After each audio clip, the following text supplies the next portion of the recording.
Boa noite, igreja. Eu sou o Fred, marido da Bri, que ministrou a ceia. E é uma alegria enorme que eu estou aqui hoje para ministrar a palavra, para ministrar um pouco daquilo que o Senhor tem compartilhado com a gente. Mais feliz ainda porque eu estou aqui com minha mulher, minha família esteve aqui também de manhã, estiveram aqui os meus filhos ontem à noite no congresso. E mais feliz ainda pela vida de cada um de vocês, porque a palavra de Deus fala que como é bom e agradável vivermos juntos os irmãos. E aqui nós estamos ouvindo e aprendendo um pouco mais cada dia sobre isso aqui, que é o manual, né, no manual do fabricante. E eu prometo para vocês que eu não sabia que o Cezinha ia abrir o culto com os versículos 23 e 24 do Salmo 139.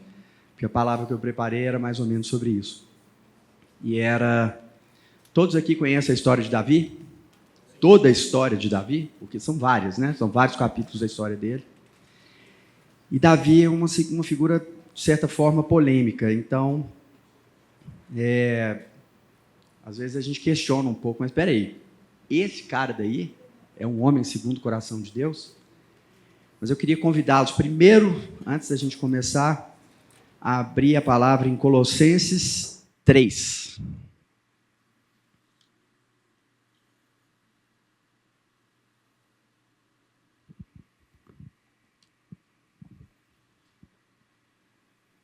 Amém?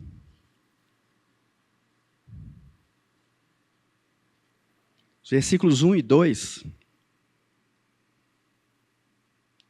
a palavra fala: Portanto, visto que fostes ressuscitados com Cristo, buscai o conhecimento do alto, onde Cristo está assentado à direita de Deus. Pensais nos objetivos do alto e não nas coisas terrenas. Davi, ele é de certa forma polêmico, mas ele viveu dessa forma. Ele viveu como se não houvesse absolutamente nada mais para buscar além daquilo que Deus tinha para ele. E, como Cezinha leu aqui na abertura do culto, né, no Salmo 139, versículos 23 e 24, sonda-me, ó Deus, e analisa o que há no meu coração, examina-me e avalia as minhas inquietações. Vê se há em mim algum sentimento funesto e guia-me pelo caminho da vida eterna. Algum sentimento mau, alguma coisa má dentro da minha vida. E me caminha me encaminha, né, pelo caminho da vida eterna. Davi não foi um bom testemunho de nada, se a gente começa a pensar a história dele. Você vê em 2 Samuel, quando ele fala dos filhos, aliás, quando conta em 2 Samuel a história dos filhos dele, e também sobre a vida dele sentimental, lembrando que naquela época eles tinham várias mulheres, né? Eles podiam ser casados com várias mulheres. Davi, ele não deu um bom testemunho. Primeiro, ele não criou direito os filhos deles. Quem lembra da história de Amnon, filho dele? Amnon era meio-irmão de Tamar, e ele era enlouquecido por Tamar, que era filha de Davi, irmã de Absalão, e era linda, era virgem, era uma adolescente maravilhosa. E o irmão dela era apaixonado, ele tinha febre por causa dela. Quem aqui já teve febre na adolescência por causa de um amor? Amor de verão. Quem lembra de amor de verão? Você voltava da praia, você conhecia uma moça lá, ou um moço, e quando você voltava da praia, você falava assim, gente, a aula vai começar, o que eu vou fazer? Eu nunca mais vou falar com ela, ela mora lá em Brasília. Eu não conheci ninguém em Brasília, não, tá, gente? Eu conheci lá no Espírito Santo. Mas, de qualquer forma, gente, a gente voltava com aquele coração. Depois de um tempo, passava. Mas Amnon, ele tinha essa febre. E ele tinha um amigo, gente boa para burro. Vão lá em 2 Samuel, capítulo 13.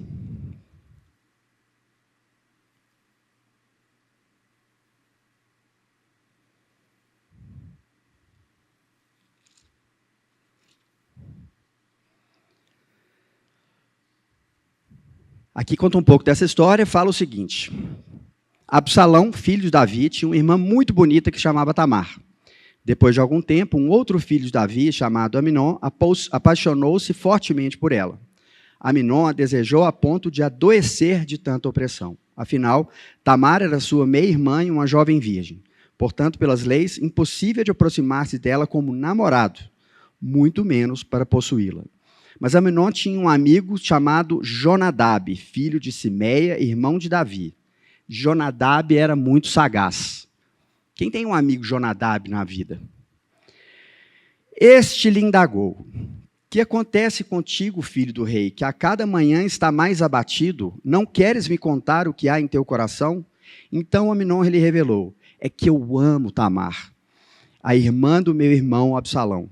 Então Jonadab lhe aconselhou: deita-te na tua cama, finge estar muito doente, e quando teu pai vier lhe visitar, Davi, diz-lhe: rogo-te que minha irmã Tamar venha me lhe servir para comer, mas que prepare o alimento na minha presença, a fim de que eu possa também conversar um pouco com ela e coma da sua mão. Aminon gostou da ideia, do gente boa lá do amigo Jonadab, e em seguida deitou-se e fingiu-se doente. O rei veio vê-lo e Aminon disse ao rei: concede que a minha irmã venha me servir. Andou um pouquinho, Davi chamou a filha dele, falou: vai lá, seu irmão está doente, está na cama, está precisando de um suportezinho, e Tamar foi à casa do irmão, e ele estava deitado. Ela pegou, amassou farinha, fez os bolos e os assou na presença dele. Pegou a forma e tirou os bolos diante dele, entretanto ele se recusou a comer. Então Aminon ordenou: manda embora toda essa gente para longe de mim. Ali estavam aqueles servos. A turma, a criadagem toda, estava lá ajudando a cuidar do pobre coitado do menino que estava lá de cama. Mandou eles todos embora e imediatamente todos saíram dos seus aposentos. Então Aminon pediu a Tamar: traze-lhe o prato com os bolos até meu quarto para eu que possa alimentar da tua mão. Prontamente, Tamar livre levou os bolos que havia assado ao quarto de seu irmão. Todavia, quando ela se aproximou para começar a servir-lhe, ele a agarrou e rogou-lhe: deita-te comigo, minha irmã. Na mesma hora, Tamar falou: não, eu não posso fazer isso. Eu sou sua irmã, se você pediu o seu pai, Davi, que é o meu pai também, ele vai me dar a você como marido, e você não pode me violentar, e aquilo tudo que aconteceu aqui.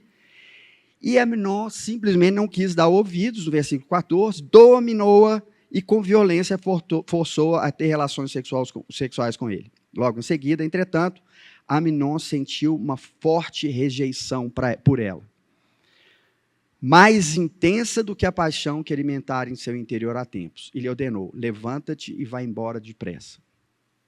Ela ficou arrasada. Você imagina, essa menina que era virtuosa, linda, foi lá, cozinhou o bolo, levou o bolo para ele, foi cuidar do irmão, atendeu o pedido do pai, e foi lá, e o cara vai e faz uma vergonha dessa. E ela chegou para ele e falou assim: pede para o meu pai, mas não me deixe embora agora não, porque a vergonha será maior ainda. E ele não estava nem aí para ela, porque ele a rejeitou naquele momento. Esse era o filho de Davi. Esse era o filho que Davi criou. E aí ele tem outro irmão, meio-irmão, que era Absalão, que é irmão de Tamar, que também ficou sabendo daquela coisa, ficou furioso com ele. O que ele fez? Quem sabe? Matou Aminon. Matou ele. E a outra história, que também ele não era um bom marido. E nem muito bom amigo, né, se você for pensar, porque ele tinha lá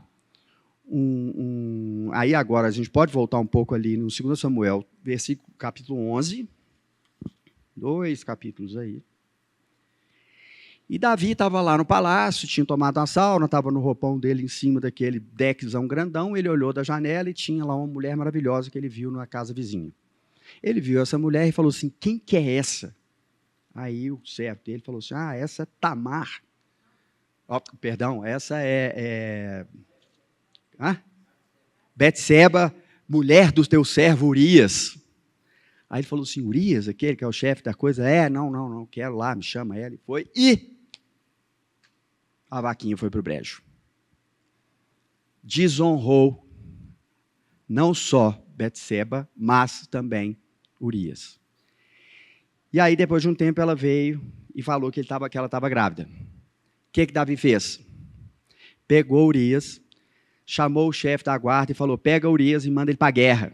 Enquanto eu estou aqui, aproveitando a mulher dele, manda ele para a guerra. Mas antes disso, ele tentou enganar o próprio coitado Urias, que era um servo fiel, e falou: vem aqui na minha casa, vem tomar um banquete comigo e tudo. Embebedou Urias e falou: vai para sua casa agora, dorme com a sua mulher e aproveita ela lá, aquela mulher linda que você tem. E o cara que era tão fiel simplesmente chegou, se recusou a voltar para casa, porque ele sabia que todos os irmãos dele estavam lá na batalha, e ele simplesmente falou assim: não, eu vou dormir aqui na porta do palácio, porque se precisarem de mim, eu estou aqui. E aí, Davi falou assim: putz, grilo, mas esse cara, esse é fiel mesmo. O que foi de novo? Fez a mesma coisa, e ele, nada disso. Aí falou: ó, não tem jeito com esse cara não. O que eu vou fazer com ele? Chamou o servo dele lá e falou assim: leva ele para a guerra, põe ele no primeiro carro, com um alvo na testa, e fala: o primeiro que acertar uma flecha vai cair exatamente em Urias, ele morrer pronto. E foi isso que aconteceu. E aí, Urias morreu, e aí Betseba ficou disponível, e Davi casou com ela. Então, mais uma vez, esse era o Davi que a gente considera um homem segundo o coração de Deus. Esse homem que o Cezinha, quando abriu, falou que era um dos maiores da história da Bíblia. De todos que a gente viu, Davi era o que todos olhavam e falavam assim: eu quero ser como Davi. Mas a verdade é que a gente quer ser como Davi, que a gente quer ter o coração de Davi. E aí vamos seguir mais um pouquinho para frente. Em Samuel 13, em 1 Samuel, agora a gente vai voltar um pouquinho na realidade, não vamos para frente não, vamos voltar. 1 Samuel, capítulo 13, versículo 14.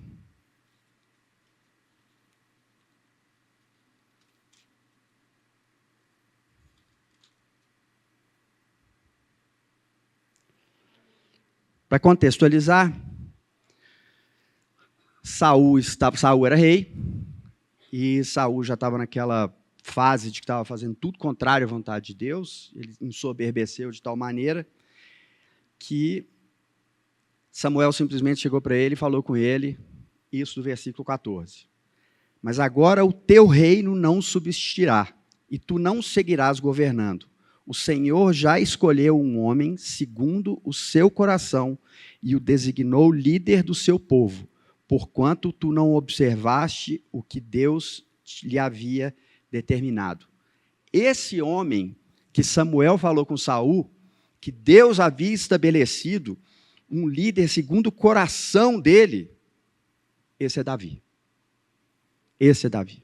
Esse que pisou na bola, que não soube criar os filhos, que traiu o melhor amigo, não o melhor amigo, mas traiu o amigo, traiu com a esposa do amigo. E qual que é o segredo de Davi disso?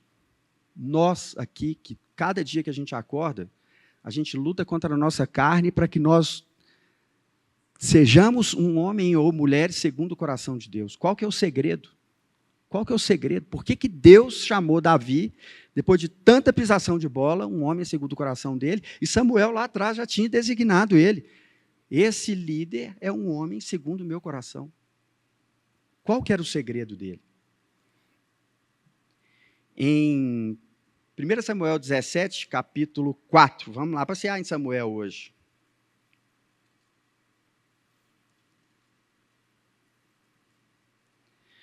Saiu das fileiras dos filisteus um grande guerreiro cujo nome era Golias.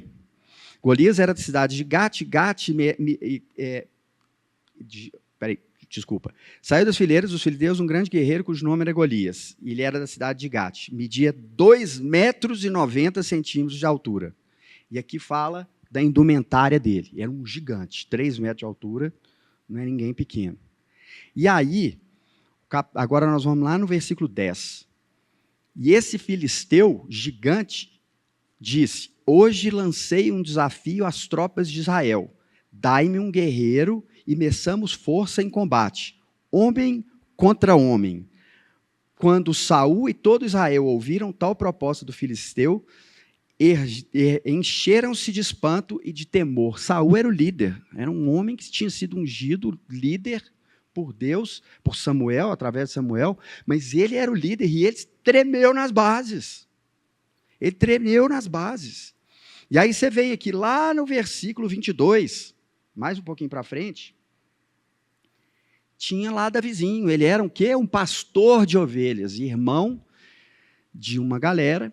Jessé, o pai dele, já tinha mandado, porque ele era fraquinho, mandou os irmãos para o campo de batalha, e ele ficou lá, fazendo o quê? Cuidando das ovelhas.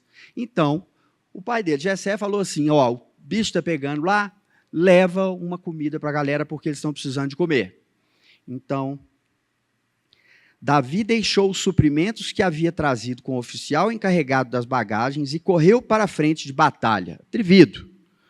Conseguiu aproximar-se dos seus irmãos e indagou se estavam bem. Aí nós pulamos lá para frente, no versículo 26.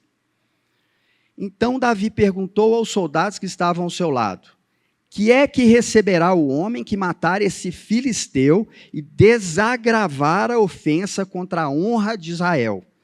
Quem é esse filisteu incircunciso para desafiar os exércitos do Deus vivo? Saul, rei forte, com uma armadura que Davi não conseguiu carregar ela quando vestiram ele, morreu de medo. Aí você tinha o Davi, que eu imagino Davi um franzininho, assim, né? Assim, na época eu não sei se tinha ninguém muito franzino, não, porque o povo ficava trabalhando na terra o tempo inteiro, carregando ovelha, ele já tinha matado um leão, já tinha matado um urso, então eu não sei se ele era tão franzininho, não, mas todo mundo fala, a Bíblia explica ele como um homem franzino. Alguém tem alguma ideia diferente dele? Que ele era fortão? Eu acho que ele era meio magrelinho. Então ele chegou lá, atrevido, esse baixinho invocado, e chegou, olhou para aquele gigante. Quem é esse filisteu incircunciso que... Como é que foi que ele falou aqui? Ó, quem é esse filisteu incircunciso para desafiar os exércitos do Deus vivo? Atrevido, atrevido. E aí, ele simplesmente chegou lá, e a história todo mundo conhece, foi lá, catou 3 pedrinhas, pum, bateu na cabeça dele e ele caiu duro lá, e aí o rei já tinha prometido que além de riqueza, não ia precisar pagar imposto, não sei o quê, e ainda dá Mical, que era a mulher, a filha dele, como mulher. Então, Davi conquistou ali a primeira mulher dele, Mical, filho do rei, e esse rei ficou com um ciúme enorme dele, enorme. Então, você imagina, eu, fortão, bonitão, com a roupa mais legal do mundo, veio um cara daqui, carregava ovelha, matou o homem, eu tenho que dar minha filha para ele agora, eu tenho que isentar ele de imposto, eu tenho que dar riquezas, títulos, etc, etc. E agora eu ainda estou sabendo que esse cara daqui foi ungido rei no meu lugar. E Davi não conseguia, ele começou a perseguir Davi. Perseguia Davi, queria matar ele de todo jeito. Mas Davi teve compaixão de Saul. Por 2 vezes, Davi teve a possibilidade de matá-lo, porque Saul saía de onde ele estava, que eles ali não tinham tantas guerras mais com os filisteus. Os filisteus ali sabiam que aquela nação dali tinha um rei que era poderoso para acabar com tudo. Ele falou: opa, não vou mexer com esse povo, não, porque esse povo tem um rei mais poderoso do que as nossas armas, do que os nossos gigantes. Então, vamos ficar numa boa agora? E Saul, que estava ali naquela paz, resolveu perseguir Davi, por ciúme, única e exclusivamente por ciúme. E aí o que aconteceu?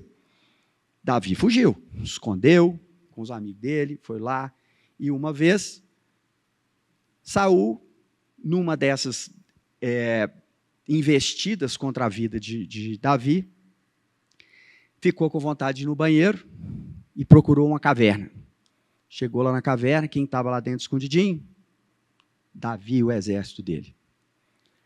E aí, ele estava agachadinho lá, Davi simplesmente cortou um pedaço do manto dele Vocês podem ver essa história lá em 1 Samuel 24. Vamos lá em 1 Samuel 24.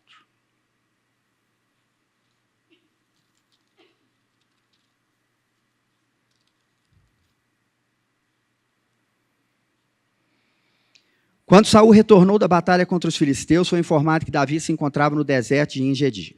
Então Saul separou 3.000 homens escolhidos entre todo o Israel e saiu à procura de Davi e seus homens a leste dos penhascos das cabras monteses. No caminho, Saul parou nos currais das ovelhas, de onde o próximo havia uma caverna, e entrou ali a fim de aliviar o ventre. Entretanto, Davi e seus soldados estavam escondidos bem no fundo da caverna. Então os soldados de Davi lhe sussurraram: hoje é dia sobre o qual o Senhor te prometeu. Entregarei o teu inimigo nas tuas mãos, e tu lhe farás como bem lhe parecer.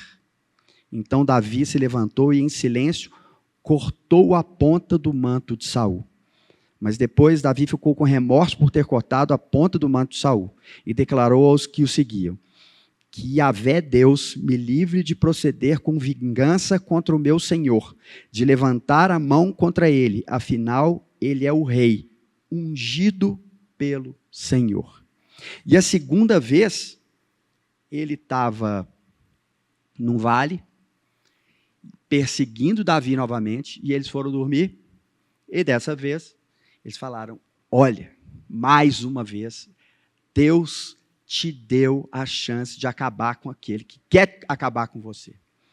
Então, nós vamos lá agora em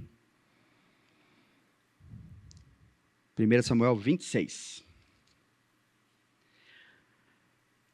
Alguns moradores de Zif foram a Gibeá e disseram a Saul: Davi está escondido na coluna de Jaquilá, em frente ao deserto de Gessimon. Então, Saul partiu imediatamente e desceu para o deserto de Zif com 3.000 dos melhores guerreiros do exército de Israel, com o objetivo de cercar Davi. Saul acampou ao lado da estrada, na colina de Jaquilá, em frente ao deserto de Gessimon. Entretanto, Davi permaneceu refugiado no deserto. Quando permaneceu que Saul estava seguindo, enviou espiões e soube que Saul estava de fato nas redondezas.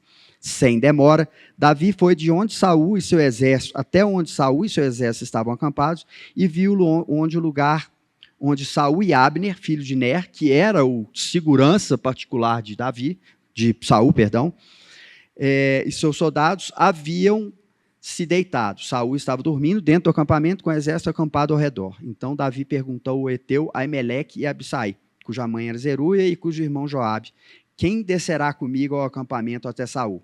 Abissai prontamente respondeu: eu descerei contigo.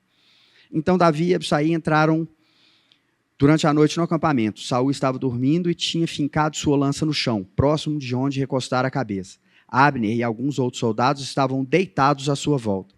Abissai rogou então a Davi: Deus entregou hoje o teu inimigo nas tuas mãos. Permite que eu o atravesse com a sua própria lança e o encrave no chão com um golpe. Não precisarei dar um segundo golpe. Com uma tacada só, Abissai ia matar ele. Mas Davi respondeu a Abissai: quem levantaria a sua mão contra o ungido de Deus e ficaria impune? Segunda vez. E disse mais Davi: tão certo como vive o Senhor,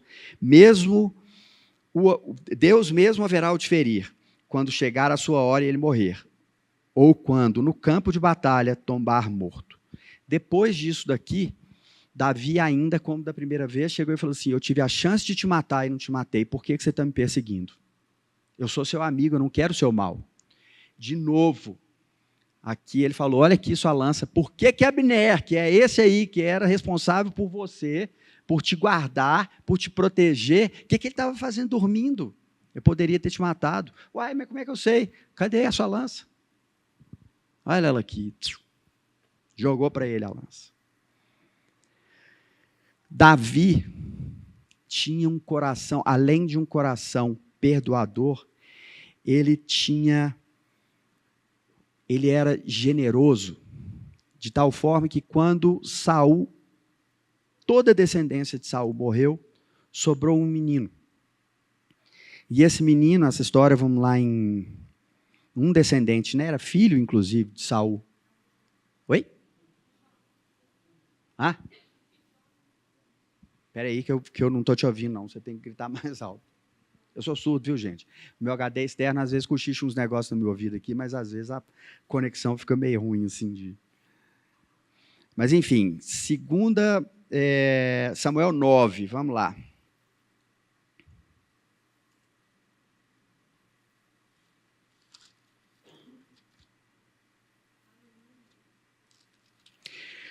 Segunda Samuel 9.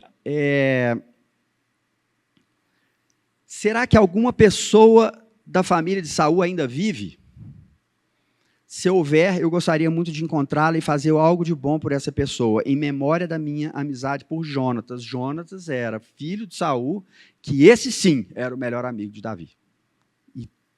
Então convocaram Ziba, um dos servos da família de Saul, para apresentar-se a Davi, e ele indagou: Tu és Zibas? E ele prontamente respondeu: Teu servo, Senhor. O rei prosseguiu: Resta ainda alguém da família de Saul a quem eu possa mostrar lealdade de Deus? Ao que replicou Ziba: Ainda há um filho de Jonatas, aleijado dos pés. Ele, na verdade, era neto, né, de Saul. E o rei desejou saber: e onde ele se encontra agora? Diante do que Ziba lhe disse: na casa de Marquir, filho de Amiel de Lodebar. Ele fugiu para lá, a descendência toda de Saul fugiu porque eles tinham medo de ser assassinado. Eles se tornaram inimigos de Davi. Então, em seguida, o rei Davi mandou o rei trazê-lo à cidade de Lodebar. Então, Mefibosete, filho de Jonatas, neto de Saul, veio à presença de Davi e se prostrou com o rosto em terra e fez reverência. Davi o chamou pelo nome, Mefibosete, e ele prontamente respondeu: Eis aqui o teu servo, Senhor. Então Davi o tranquilizou, dizendo: Não temas, porquanto o chamei para lhe demonstrar bondade. Por amor a Jonatas, teu pai, meu amigo, restituirei todas as terras de Saul, pai de seu pai, e tu sempre haverás de comer à minha mesa. Você imagina, aquele cara que perseguiu Saul a vida inteira, a única herança que ele tinha naquela constelação de gente que tinha lá era Mefibosete, e esse menino era aleijado. Ele morava de favor na casa de um cara. E Davi simplesmente chegou e falou assim: está aqui, ó, isso tudo aqui era da sua família, e é seu agora. Dá fruto, você vai ser agora. Dá sequência à herança do seu pai. Então Davi era um homem leal, ele foi leal, ainda depois da morte, depois que morreu Saul, que o perseguiu o tempo inteiro, ele ainda foi leal. E Davi, ele era tão, mas tão apaixonado por Deus, que se a gente for lá em 2 Samuel 12 agora, vamos voltar, vai andar para frente mais um pouquinho.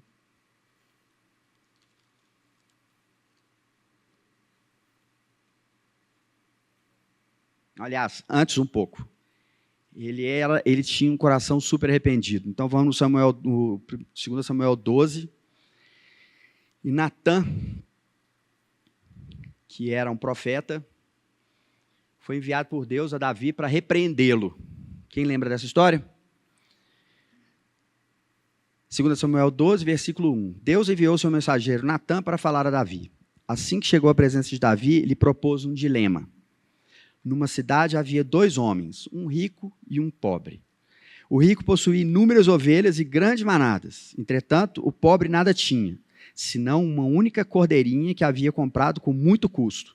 Ele cuidou dela com carinho e ela cresceu com ele e com seus filhos. Ela se alimentava em sua companhia, bebia do seu copo e até adormecia em seus braços. E ele a considerava como carne da sua carne. Certo dia, um forasteiro chegou à sua residência, a residência do homem rico, mas este não quis lançar mão de uma das suas próprias ovelhas ou dos seus muitos bois, a fim de oferecer-lhe uma refeição. Em vez disso, tomou a cordeira que pertencia ao pobre e a serviu ao visitante. No mesmo instante, Davi se encheu de ira contra aquele forasteiro e afirmou a Natã: Juro por Deus, o nome do Senhor, que o homem que cometeu tamanha impiedade merece a pena de morte. Antes, porém, deverá pagar 4 vezes o preço da cordeira, porquanto agiu sem misericórdia. Então, Natã revelou a Davi: esse homem é tu. E assim diz Yahvé, Deus de Israel: Eu te ungi, Deus de Israel. Eu te salvei das mãos de Saul. Eu te dei o palácio e as mulheres do teu senhor. Eu te dei a casa de Israel e de Judá. E se isso não fosse suficiente, eu haveria acrescentado muito mais. Sendo assim, por que desprezastes a palavra de Deus, fazendo o que eu reprovo? Tu mataste a fio de espada o teu servo Urias, o heteu, e tomaste para teu prazer a esposa dele. Sim, tu mesmo o mataste por meio das armas dos amonitas e ficaste com a mulher dele. Portanto, agora a espada jamais se apartará da tua casa, porquanto desobedeceste a minha palavra e tomaste a mulher de Urias, o heteu, para que ela se tornasse tua mulher. Assim diz Deus, na tua própria casa farei surgir a desgraça contra ti. Tomei as tuas mulheres debaixo dos teus olhos e as darei ao teu próximo, que se deitará com as suas mulheres à luz desse sol. Tu agiste as ocultas, mas eu cumprirei tudo que vos anuncio perante a face de todo Israel à plena luz do dia. E aí esse versículo, que é o versículo 13, mostra o coração de Davi. Davi confessou a Natã: pequei contra Deus.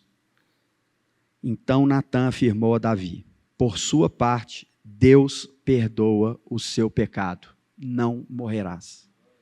Então você imagina naquela hora que Davi se enfureceu contra aquele servo que tinha aquela única ovelha, e ele viu, Natã mostrou para ele aquela hora, que ele era esse homem perverso, e que a mulher de Urias, Betseba, era a ovelhinha. E ele foi condenado à morte, mas pelo coração dele, ele não morreu, porque ele se mostrou arrependido. E eu fico imaginando a forma que Davi se arrependeu nesse momento. Porque é tão breve que ele fala: então disse Deus a Davi a Natã: pequei contra o Senhor. Pequei contra o Senhor. Olha essa frase. Quantas vezes, por coisas muito menores, nós não temos coragem de chegar para um irmão, chegar aqui, Cezinha, eu pequei contra o Senhor. Eu menti num formulário lá do Verde Mar para ganhar a panela. Gente, quantas vezes a gente tem vergonha de falar isso? E Davi chegou e falou assim: eu me arrependo. E Natã, enviado ali por Deus naquele momento, falou assim: eu te perdoa, Deus te perdoa, pelo teu pecado não morrerás. Você imagina que coisa maravilhosa que foi isso. Esse era Davi. E a paixão dele era tão grande que vocês lembram que quando ele trouxe a arca de volta para Israel, ele chegou lá com a roupa toda bonitona e tudo, com um manto real, e aí a mulher dele, Mical, olhava e falava: que ridículo, olha esse homem, vê se esse homem pode ser rei. Ele com o manto real, ele tirou o manto real, ele ficou só com o linho de baixo, que seria, no caso nosso, cueca. Ele ficou só de cueca, dançando, como se estivesse lá no, como é que chama? Naquele tem, do bailarina do Faustão, como se ele fosse uma bailarina do Faustão, dançando, e a mulher dele ele chegou em casa e falou assim: gente, isso é ridículo demais, por que você fez isso? Aí ele chegou para ela e falou assim: pelo meu Deus, eu não tenho vergonha de fazer nada, eu canto, eu danço, eu pulo. E aí eu fico imaginando a cara de Mical uma hora dessa, né? Deve ter feito assim. Mas esse era Davi. Esse era Davi. Ele não estava nem aí para o que o povo pensava da vida dele. Ele não estava nem aí se ele estava ali passando vergonha com a roupinha debaixo dele, de linho. Ele estava ali querendo mostrar para todo mundo que interessava para ele era agradar a Deus. A forma que ele abriu o coração para falar assim: eu quero ser perdoado. Eu pequei, eu cometi um erro, eu pequei mesmo. Eu quero mesmo ser perdoado. E o que liga essa história toda? O que liga essa... Como é que nós estamos de tempo, Cezinho? Está quase? O que liga essa história toda? Qual que é o fio que amarra essa historinha toda dele aqui? É sobre o temor do Senhor. Por que Davi é um homem segundo o coração de Deus? é sobre o temor do Senhor. É ter medo? Temor é ter medo? Não necessariamente. Não necessariamente. É o temor. Você não faz aquilo que é errado, não porque você tem medo das consequências, mas você sabe que a consequência, ela é a porta para a morte, é a porta para a sua perdição, vamos dizer assim. E o que mais importava para Davi com no relacionamento dele com Deus, era exatamente o amor que ele tinha por ele. Não era carreira, não era os títulos que ele tinha, não eram as roupas que ele tinha, não eram os carros, os cavalos, isso tudo que o Cezinho falou aqui desde o início. Davi era, de fato, um homem segundo o coração de Deus. E você quer ser um homem segundo o coração de Deus? Uma mulher segundo o coração de Deus? Você tem essa intenção de ser um homem segundo o coração de Deus? Então agora nós vamos pular lá para o Novo Testamento, nós vamos lá para Colossenses 3. A partir do versículo 5.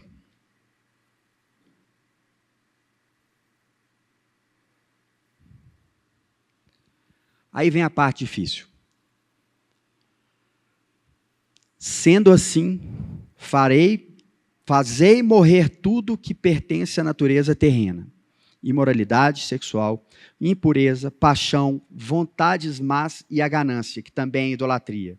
É por causa dessas práticas malignas que vem a ira de Deus sobre os que vivem na desobediência. Alguma dessas coisas aqui ainda faz parte da nossa vida? Da minha faz. Infelizmente. Todo dia que eu acordo eu falo: Senhor, me faz um homem segundo o coração de Deus. Me faz que eu consiga entender a tua vontade, qual que é o meu propósito. Porque isso aqui ainda faz parte, infelizmente, da minha vida. Talvez não todas, mas algumas dessas aqui, a gente precisa fazer morrer tudo que pertence à natureza terrena. Imoralidade sexual, impureza, paixão, vontades más e a ganância, que também é idolatria. Gente, às vezes eu não tenho aqui uma imoralidade sexual, mas eu tenho aqui uma ganância, mas eu tenho aqui uma paixão. Eu tenho uma paixão terrena aqui. Às vezes, para mim, é muito mais importante acordar num domingo, que eu preciso vir aqui no culto, congregar, ficar em comunhão com o irmão, e eu quero, não, deu sol, vou lá para a montanha, vou lá pedalar.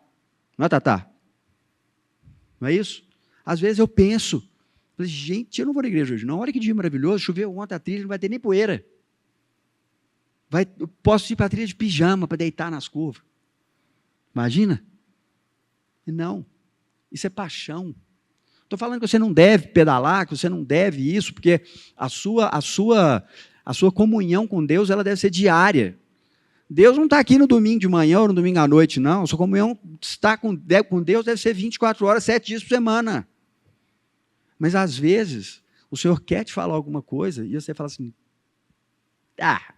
já não li a Bíblia essa semana inteira mesmo? Agora, domingo, está fazendo esse solzinho aqui, vou lá pedalar, bater meu com. Gente, e aí, nós vamos aqui na parte final. Mateus 6:33.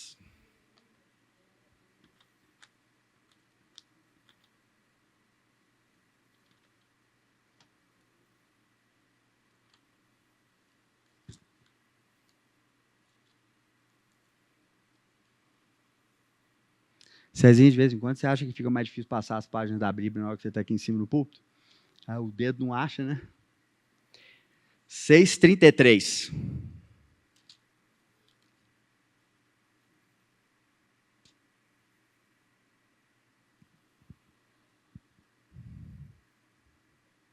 Na realidade, nós vamos antes um pouquinho, tá? 6 de 25, vamos lá de 6 de 25.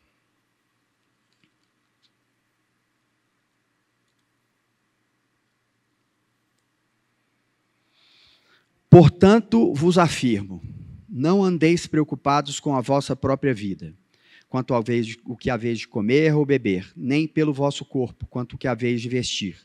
Não é a vida mais do que o alimento e o corpo mais do que as roupas? Contemplai as aves do céu, não semeiam, não colhem, nem armazenam em celeiros. Contudo, vosso Pai Celestial que a sustenta, Não tendes vós muito mais valor do que as aves? Qual de vós, por mais que se preocupe, pode acrescentar um tempo à sua jornada de vida? E por que andais preocupados quanto ao que há de vestir? Observai como crescem os lírios do campo. Eles não trabalham nem tecem. Eu, contudo, vos asseguro que nem Salomão, em todo o seu esplendor de sua glória, vestiu-se como um deles. Então, se Deus veste assim a erva do campo, que hoje existe e amanhã é lançada ao fogo, quanto mais a vós outros, homens de pequena fé? Portanto, não vos preocupeis com os dizendo, que iremos comer, que iremos beber, ou ainda, como que nos vestiremos? Pois são os pagãos ou os gentios que tratam de obter tudo isso. Mas vosso Pai Celestial sabe que necessitais de todas essas coisas. Buscai, assim, em primeiro lugar, o reino de Deus e a sua justiça, e todas essas coisas lhe serão acrescentadas. Davi, em toda a dificuldade que ele teve, de pecado, de erro, de traição, de não saber conduzir a sua própria família, ele era um homem que buscava em primeiro lugar o reino de Deus. Era um homem que tinha um coração arrependido. Era um homem segundo o coração de Deus. Então, ele, quando nós falamos aqui no versículo 33, buscai assim em primeiro lugar o reino de Deus e a sua justiça, e todas essas coisas vos serão acrescentadas. Quais coisas? Quais coisas? O que é a coisa que amanhã de manhã, segunda-feira, que você vai para o seu trabalho, para a sua empresa, seja lá o que for, qual é a coisa que você precisa? É da saúde? É a roupa? Que ele está falando aqui que nem o lírio, nem Salomão vestiu como os lírios do campo. É a comida, é a água, é o dinheiro para pagar a conta. Davi buscou em primeiro lugar o Senhor. E nós podemos fazer isso. A gente pode sim. A gente tem esse é quase que, eu não vou falar que é um mandamento, porque isso eu ia falar heresia, né? Mas nós temos esse direito. Nós temos esse direito de falar, Senhor, eu preciso disso. Mas você está buscando? Então, vocês querem ser homens e mulheres segundo o coração de Deus? Então eu te encorajo a buscar o Senhor de todo o coração, com toda a tua força, e pergunta para Ele, o que é, Senhor, que o Senhor tem preparado para mim? Qual que é o caminho? Qual que é o meu propósito? Por que eu estou aqui? Por que eu casei com a Bri? Por que eu vim congregar na comunidade cristã da Zona Sul? Por que eu tenho 3 filhos? Por que eu trabalho com isso ou com aquilo, aquele outro? Por que você anda de moto? Por que, irmão, que você foi no encontro semana passada? O que você foi fazer lá? Você foi buscar a Deus. Você foi hoje buscar ao Senhor com todo o seu coração. Eu queria te pedir para ficar de pé. Eu queria chamar o Davi, porque eu queria que a gente cantasse junto essa música. E, como eu falei, o Cezinha, quando ele abriu o culto, Salmo 129, aliás, Salmo 139, 20, e era exatamente relacionado com a palavra que a gente tem. E essa música que o Davi vai cantar aqui agora, esse louvor, eu queria que vocês cantassem como se fosse uma oração. E hoje nós vamos orar essa música juntos. E para ajudar a turma lá da transparência, eu quero ser um homem segundo o coração de Deus. Amém? Curvem suas cabeças, feche seus olhos. Senhor, estamos aqui essa noite, Pai, declarando a Ti toda a nossa dependência de Ti, Senhor. Pai, sem Ti nós nada somos, nós não temos força nem para levantar da cama, Pai.